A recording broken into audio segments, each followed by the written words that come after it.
sudah menyempatkan waktu buat menonton podcast saya, yaitu Masruratul Ilmiah. Terus kali ini kita akan membahas podcast tentang, tapi ini bertema tentang apa ya, udah gelap-gelap gini. Terus kita akan membahas tentang horor yang nggak semua orang itu ngalamin, dan yang orang tertentu aja yang ngalamin, yang berhubungan dengan hal-hal mistis. Dan saya membawakan tema podcast kita hari ini, tentunya saya nggak sendirian, tapi saya akan bersama narasumber kita yang tanda kutip mempunyai indera keenam dan pernah mengalami hal yang kejadian mistis seperti itu, yang tidak semua orang bisa mengalami hal yang seperti itu. Kalian dengar nggak tadi ada yang semacam barang pintu apa gimana gitu? Belum apa-apa aja udah saya agak merinding. Narasumber belum datang aja udah kayak gini. Terus gimana nantinya? Nggak perlu lama-lama, langsung saja kita ke narasumbernya.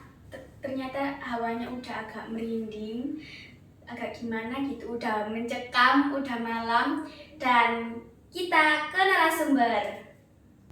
Baik, ini narasumber kita hari ini. Silahkan duduk, Mas. Baik, bisa perkenalkan. Oke, terima kasih untuk undangan dari Mbak Mia. Ya. Mungkin di podcast ini mungkin agak serem ya, tapi saya perkenalan dulu, nama saya Effendi, bisa dipanggil dengan Mas Fendi. Fendi. Ya benar. Mungkin terima kasih ya sudah dikonsep kayak gini. Mungkin apa yang perlu ditanyakan untuk Mbak Mia dan konsepnya mungkin saya bisa bantu setahu saya dan pengalaman saya yang selama ini sudah saya rasakan.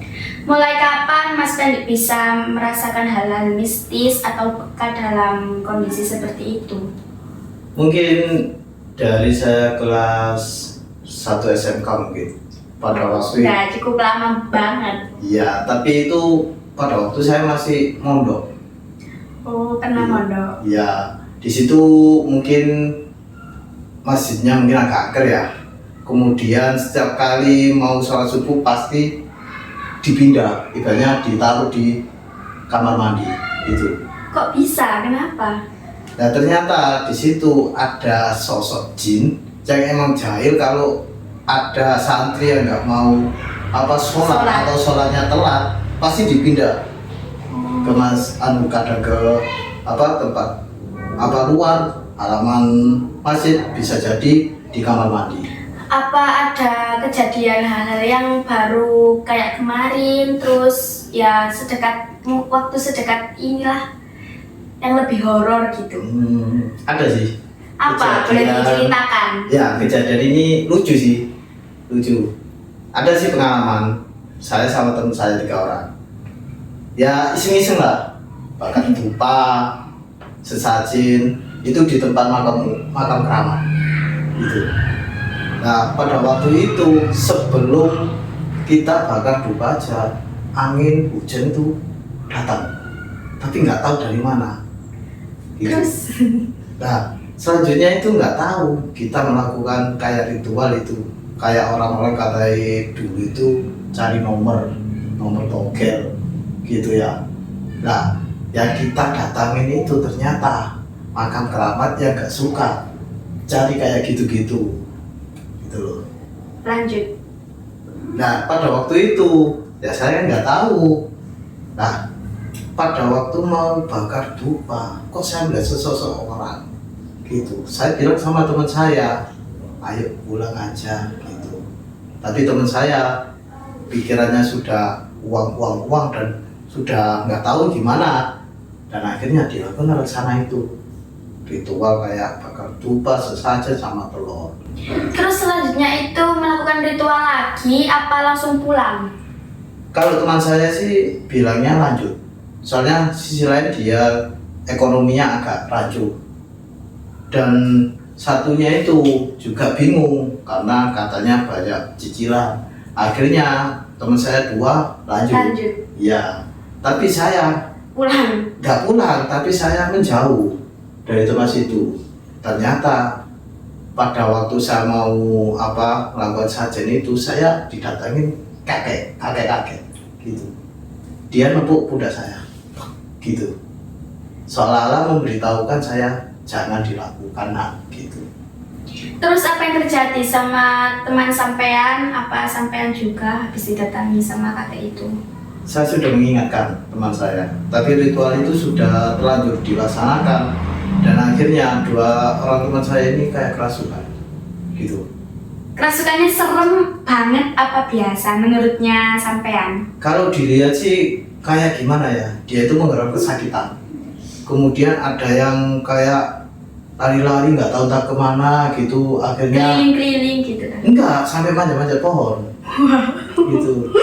Makanya setelah itu saya didatangi oleh warga dan saya diingatkan, kenapa kok berani-beraninya mengusik tempat situ, ini kan tempat keramat.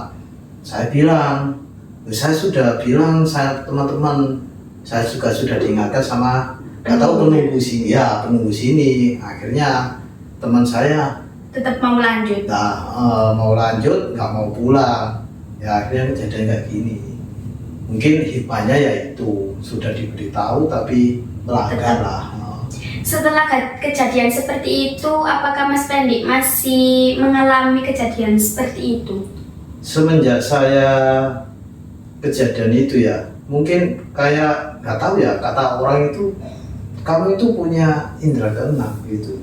Kamu bisa membedakan mana alam gaib sama alamnya manusia gitu. Itu kata orang-orang. Ya, nah pada waktu itu saya kan mondok, sowan ke guru saya, Ustadz namanya Ustadz Khairani Ahmad, dan bilang dia, loh kenapa kamu kok terbuka indera keenamnya gitu, kok bisa gitu. Saya bilang nggak tahu saya Ustadz, pada waktu itu terakhir saya itu gimana ya, diajak teman-teman saya untuk tanda kutipnya itu gerandong gitu cari nomor lah, nggak tahu itu ada yang nepuk seorang kakek, dia bilang jangan lakukan gitu.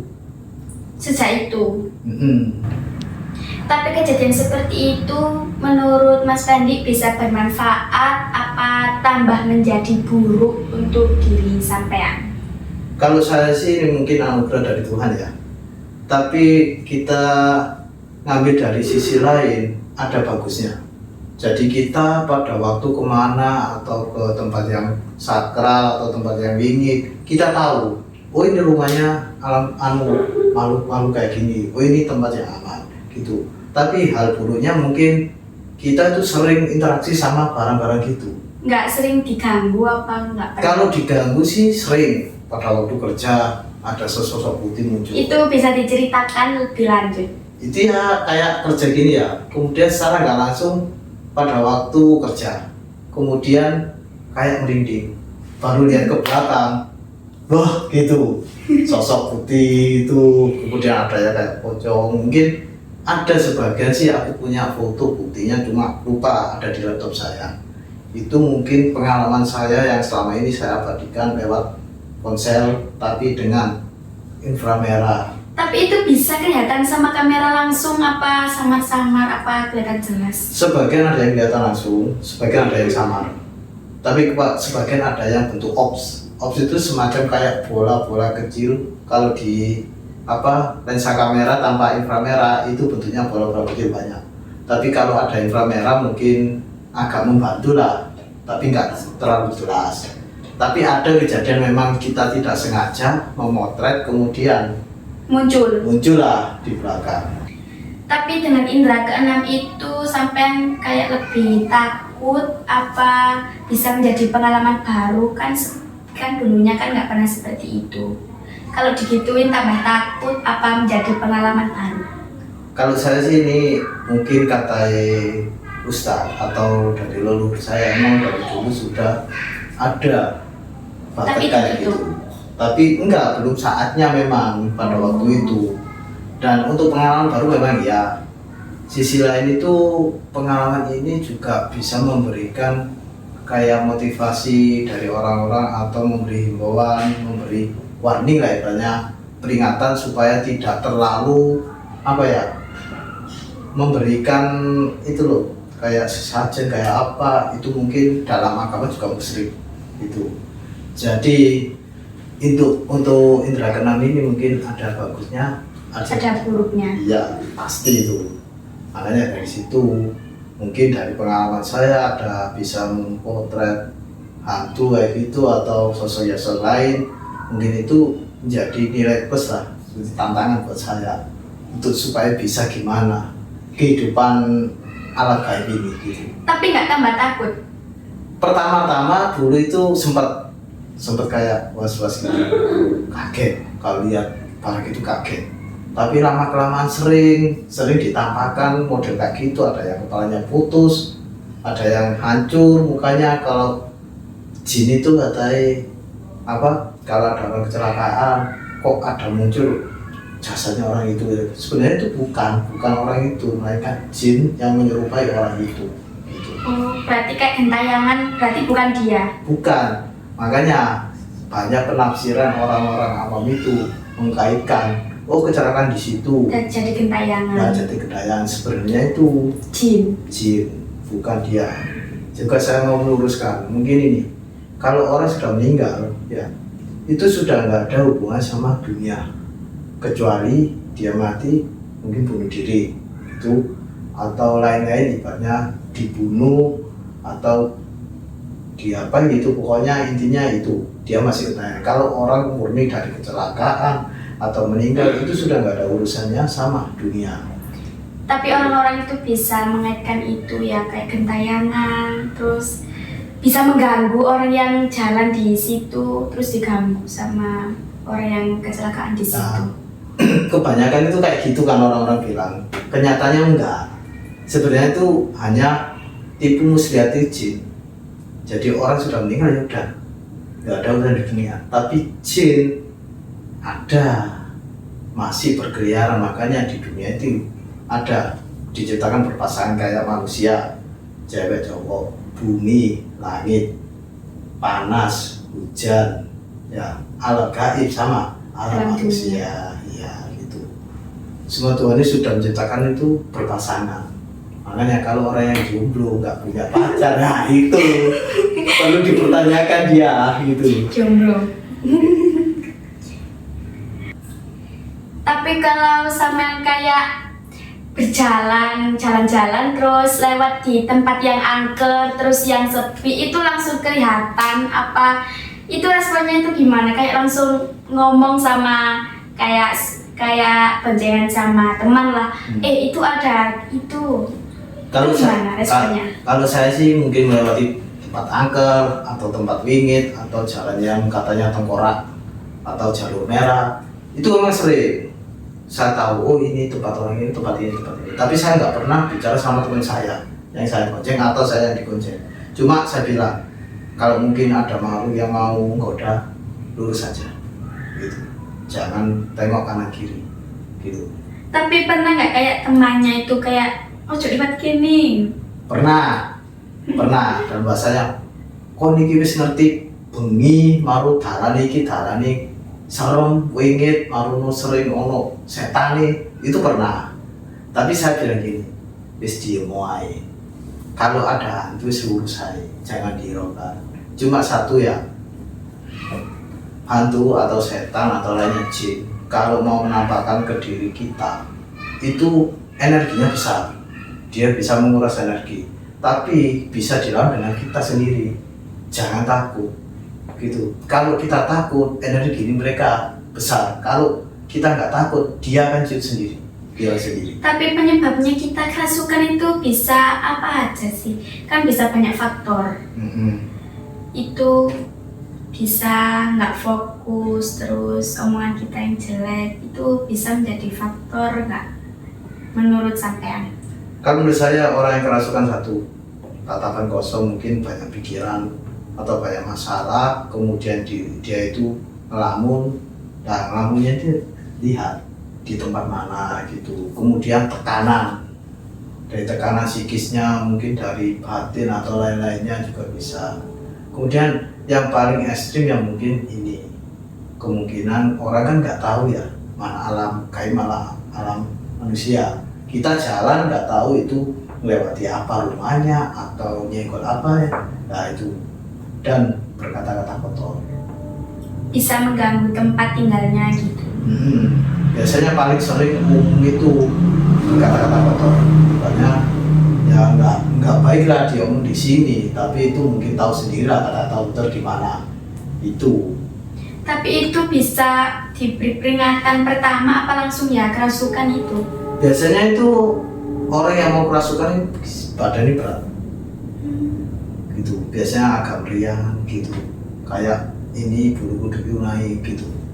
Itu harusnya itu diam, nggak boleh jalan, kemudian harus rileks, minum air, baca-baca, kalau bisa mungkin surat Yasin atau apa gitu, Al-Fatihah atau surat ayat kursi gitu, supaya tidak sampai merasuk. Kalau orang nggak baca asal aja gitu, langsung jalan, nggak kirokan ya nggak tahu. Dan saya garis bawahi, orang kalau gampang kerasukan itu biasanya orang yang lagi untuk perempuan ya, kan lebih PMS itu kan Itu gampang banget kerasukan. Ya, saya dilarang baik ke makam atau ke tempat keramat itu nggak boleh, itu bahaya. Tapi orang PMS itu apa didekati sama hal gaib seperti itu apa gimana? Kok gampang kerasukan? Kalau menurut saya ya, PMS itu kan orang yang kan mengeluarkan darah kotor ya. Nah, kalau ke tempat umum lain-lainnya nggak masalah. Kalau ke tempat angker lain-lainnya nggak boleh, Bang. Soalnya mungkin ibaratnya kalau orang kan harusnya makhluk sempurna paling sempurna di antara makhluk-makhluk Allah itu. Makanya kalau ada sedikit darah yang kotor dibuang, mungkin itulah penyebabnya dari makhluk-makhluk itu. Apa itu saja yang bisa dibicarakan dalam podcast kita hari ini? Mungkin kita nggak bisa terlalu detail ya dan panjang lebar. Kalau bahas masalah gitu nggak tuntas pasti Sampai ada. besok. Iya. Apa mungkin itu saja yang bisa Mas Tri ceritakan untuk podcast kita kali ini? Kalau mau lebih detail, mungkin lebih spesifikasinya lebih luas, mungkin durasi ini terlalu lama nggak cukup. Soalnya kalau mau bahas masalah mistik halal itu banyak. Ada suara apa itu? Lanjut. Iya lanjut. Kemungkinan ini mungkin ada, nggak tahu ya. Kalau lihatnya ada sesosok ini, 2 anak kecil ini. Lanjut. Gimana? Kok semakin mencekam itu? Apa dilanjut sampai besok? Gimana? Lanjut aja Lanjut. sekarang. Berarti gini ya, mungkin kalau dibahas terus mungkin panjang. Mungkin ya detail itu aja yang bisa kita sampaikan. Mungkin dari saya juga pengalaman segitu aja. Kalau ingin lebih ada suara lagi, ada itu. Ini bukan loh, kayak ada anak kecil loh. Lanjut ngomong aja. Lanjut gitu ya, oke lah kalau gitu. Mungkin itu saja lah. Mungkin dari Mbak Mianya mungkin bisa mencari kesimpulan dari cerita saya itu. Yang saya simpulkan, yang saya dapat itu yang nggak gampang kerasukan itu kita harus fokus, terus kita harus menjaga tutur omongan kita dan jangan mengganggu tempat tinggal mereka. Yang paling penting yang PMS itu. Yang paling penting satu, kita tidak boleh mengabaikan Tuhan kita, dan kita harus, kalau mungkin muslim, harus sholatnya mungkin kayak doa atau ayat-ayatnya itu bisa jadi pedoman untuk kita melawan hal-hal kayak gitu. Kalau untuk beda agama saya nggak tahu tata caranya gitu. Mungkin itu saja pesan dari saya, mungkin dari saya serahkan ke Mbak Nia lagi.